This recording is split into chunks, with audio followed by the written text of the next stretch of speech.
What you are seeing is what the CCTV camera at the entrance to the armour tunnel was recording at the time of the crash. Nothing. Hello there, you awakening wonders. How did Princess Diana die? Were the royal family involved? You might be surprised by the answer. In January 1997, she visited Angola, resulting in the greatest photo op... Go on. That's foreshadowing. Foreshadowing. COVID.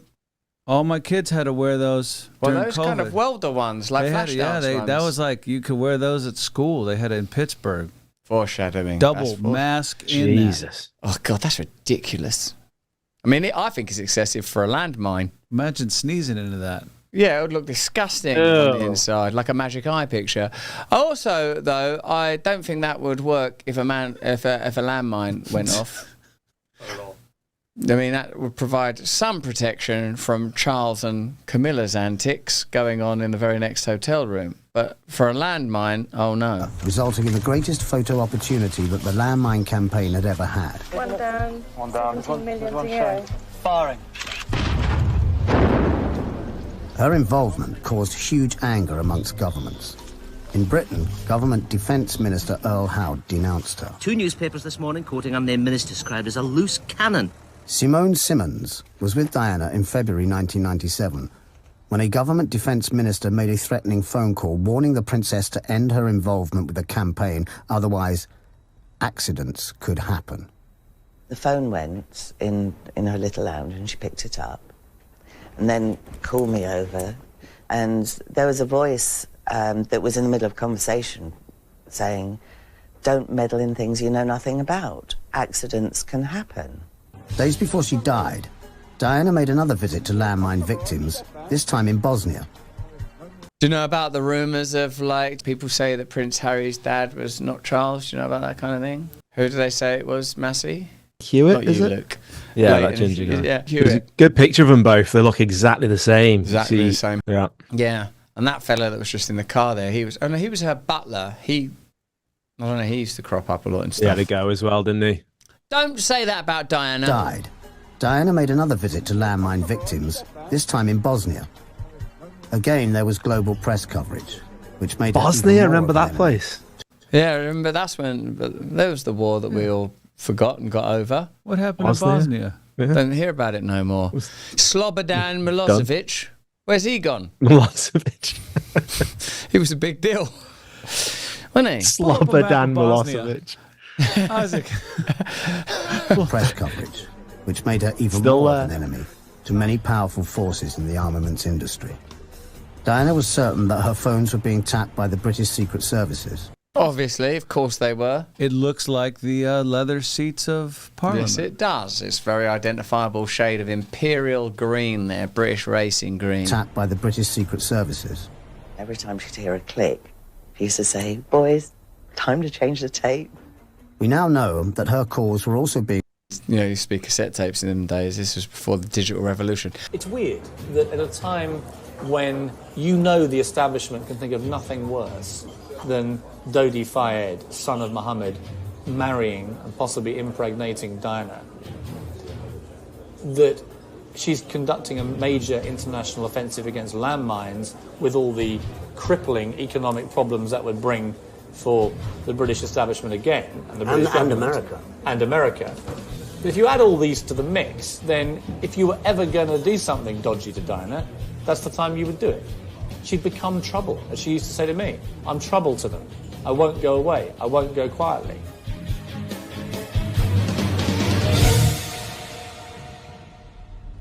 Presidents have been killed for less.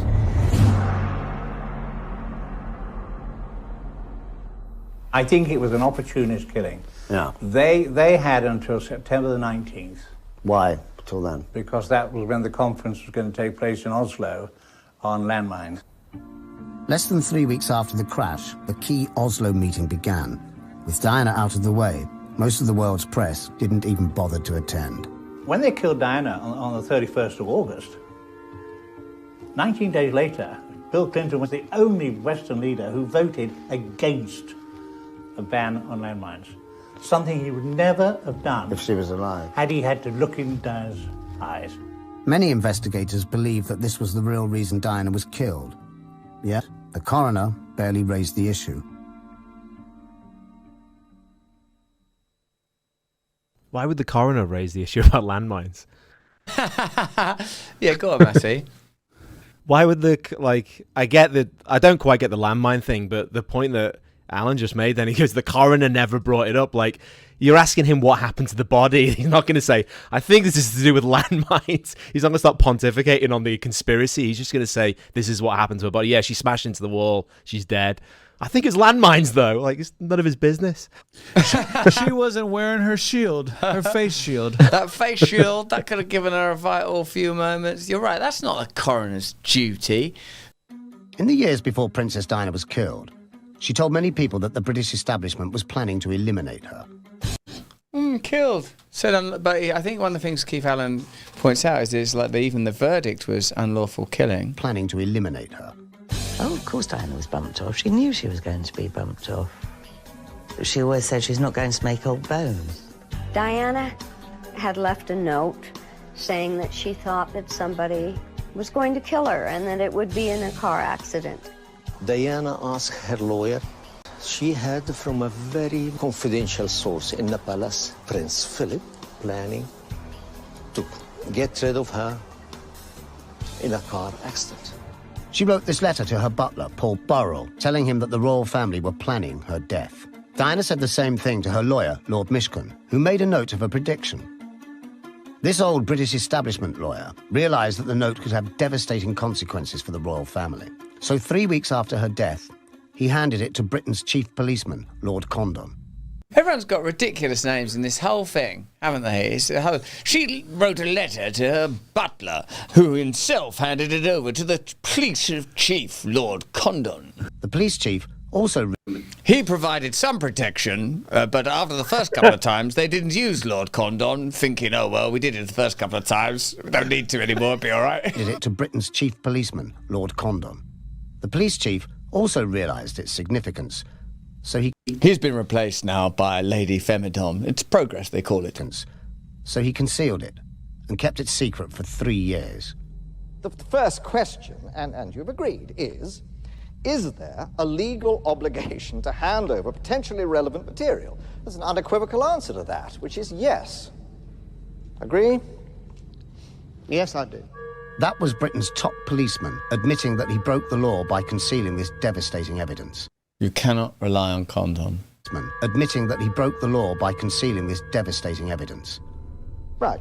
Well, I'm going to make it very plain to you, Lord Condon, that the reason... Look, grow up. This is Princess Diana. We actually... some of us aren't over that death yet. Right. Well, I'm going to make it very plain to you, Lord Condon, that the reason why potentially relevant material was not handed over to the coroner is because you were sitting on it, knowing that something had gone wrong in Paris linked to the activities of British state agencies. You are suggesting, are you, that Lord Condon was part of a criminal conspiracy?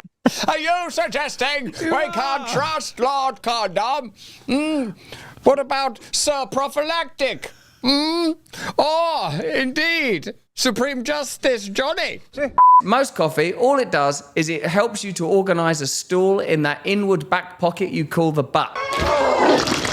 What does it also do? It leaves you feeling all down, jittery, foggy, and needing another cup of coffee. You can only trust 1775, the one true coffee of revolution. Rejuvenate coffee is science-backed coffee. It's real Arabica beads. Arabacadabra, I say, because it makes me feel absolutely magic. It's infused with CAAKG, which is a kind of like a rifle, you know, like an assault rifle, but it's assault in your central nervous system with delicious beans, baby. A compound shown to support cellular energy, metabolism, and even healthy aging. If you care about how you feel now and how you'll feel 10 years from now, this is your coffee. Go to 7075coffee.com/me probably and order Rejuvenate coffee today. Fuel your body, protect your future, rejuvenate, you sick perverts. Well, I'm suggesting, yes, that he's part of an agreement. So British. That is one of the most serious allegations. It's so British that it's difficult to take it seriously, isn't it? Like, even if it's the murder of Princess. Yeah. Guys, imagine them wearing wigs, because that's what they do. They wear wigs in magistrates' court. Nuts. And Crown Court, right? I happen to know from personal experience. Let's see, a crown court is where the wigs are. That is one of the most serious allegations that could ever be made of someone in my position, and I unequivocally, totally refute it as a blatant lie. He's infuriated by that. Yeah, old you Lord can't Condon. talk like that and not be serious. No way. I trust him. I trust him. He was very angry though, wasn't he? No, yeah, he's all right. As a blatant lie. If in September 1997 this information had gone public, nobody would have spoken anymore about the paparazzi, about Henry Paul. The only thing the whole world would have focused on would have been Diana's fear. Who's this French monkey-faced, ashen-haired, part Ben Wishaw, part chimp individual? That's Fabrice Dumbest. That's another made-up name. Yeah. He looks a little like Brigitte Macron, is what I would say, potentially. How can we trust anything coming out of France? No one's even honest about their genitals. Fears Diana's predictions on how she would be killed by the British establishment. In 1995, Diana summarized her fears in a phone call to a producer of this film. If you're a strong woman in my environment, you're a problem. So I'm a hell of a problem. I don't have time, an awful lot of time for hobbies, but keeping alive. Why'd they include the hobbies bit? Why is that in there? I don't have a lot of time for hobbies. I think I'm going to be murdered. They might cut the brake cables. They're having an affair. It's the landmine campaign. Once in a while, I like to settle down for a game of Twister. Time for hobbies, but keeping alive, one of them. Keeping alive, keeping alive, keeping alive, keeping alive, keeping alive. So, keep it. Do you not like the echo message? You think that's a bit cheap. It was unnecessary drama. Yeah, it was good. Keeping alive, keeping alive. It needs saxophone. They do need some nocturnal, sexy... Fabrice Dumbest on the saxophone. Keeping alive, keeping alive. Sadly, she signally failed in this quest. Lord Condon wasn't the only senior police... Quest? She failed in her quest at stroke hobby to keep alive. That's a terrible link. It's terrible. Yeah, it's too dismissive. She wasn't very good at her hobby of well keeping done alive. Keeping alive. Where are you now? Down in the ground, in the dead land with the worms. Signally failed in this quest. Lord Condon wasn't the only senior policeman to hide the lawyer's note. Lord Stevens, his successor as police chief... Thank God, some of a sensible name. Good old Lord Stevens. Lord Stevens, his successor as police chief, concealed it for a further 3 years. Both men broke the law. Both men were made lords by the Queen. I'd like to be a queen of people's hearts, in people's hearts. But I don't see myself being queen of this country. What you are seeing is what the CCTV camera at the entrance to the Armour Tunnel was recording at the time of the crash. Nothing. Because it was switched off, even though it was usually switched on 24 hours a day. Was that just another coincidence? Or something more sinister? I suppose, yeah, this is like... I bet it's connected to Epstein, you know? Like that there's an elite strata of folks that at very minimum can cut a minute here or there out of surveillance footage. Yeah, for some reason, CCTV cams just never work. Yeah, haven't you seen never any working movie? when you want them to work. Pentagon, Born Epstein. Identity. Oh, yeah, he turns them off. They're just always like, you get what you need when you need it, or you don't get what you don't. You know, it's off. It's very convenient. But I remember when this happened, you would have never thought. I mean, I know there was thoughts like she was killed, but think about how much more believable it is now because of all the crazy stuff that's happening in our world. Yeah, it's completely plausible. The day. Was that just another coincidence? Or something more sinister? Well, you do ask a good question. You say, how is it that every single traffic camera in that tunnel was switched off or not working? Even though no cameras recorded the crash, it is beyond doubt that a white Fiat Uno collided with Dodi and Diana's car in the tunnel and contributed to their deaths. The French police tried to deny its existence at first, but too many eyewitnesses saw it, and paintwork from a white Fiat Uno was found on the Mercedes, where the two cars had collided. So, who was driving it? Suspicions fell on James Anderson, a photographer with connections to the Secret Services. He had been following Dodi and Diana earlier in the month during their holiday in the Mediterranean, but he was not amongst the paparazzi who were waiting outside the Paris Ritz on the night of the crash.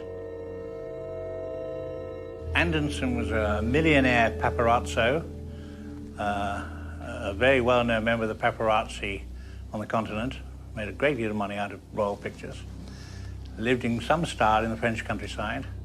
He told police that he wasn't in Paris on the night of the crash, but gave two completely different accounts of where he had been. His wife and son also gave him contradictory alibis. Privately, he told friends that he had been there in the tunnel in Paris that night. Crucially, Anderson owned a white Fiat Uno. It was said of this Fiat Uno that it was up on chocks and didn't work. Well, that appears to be untrue too. It was driven many hundreds of miles around the French countryside.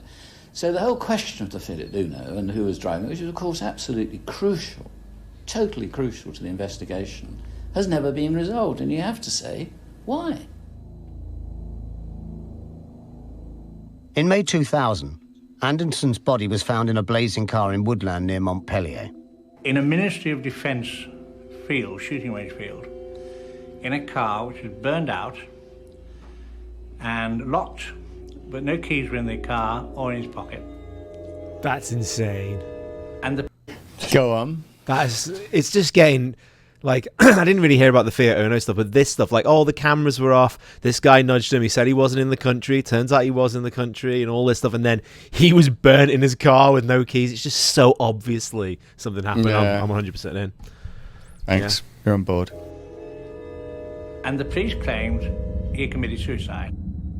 They claimed this, even though the fireman who found him says he saw 2 bullet holes in Anderson's skull.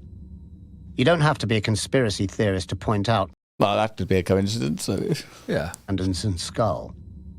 You don't have to be a conspiracy theorist to point out that it's difficult for a man to shoot himself twice in the head and then set fire to his own car before dying. He could have been very depressed. Sometimes I get very down. Yeah, it's interesting even actually to talk about conspiracy theorists. Like think about how much the media landscape has changed now.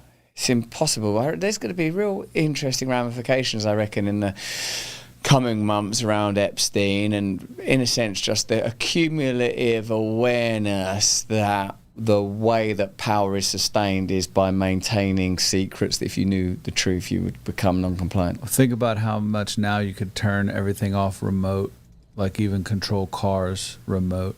They wouldn't even need the Fiat to drive up and tap the bumper. They could just control. Like, that's crazy. Yeah, now as soon as anyone dies or as soon as anything happens, if it's convenient, that who benefits? If it's sort of like a benefit to someone, you're immediately like gonna question whatever you're told, huh? Let me know what you think in the comments and chat. We will be back streaming every day from this date at these times. Join us there. Stay free. Thanks for watching the video. Have a look at this one over here, or join us Monday, Tuesday, Wednesday, Thursday on Rumble.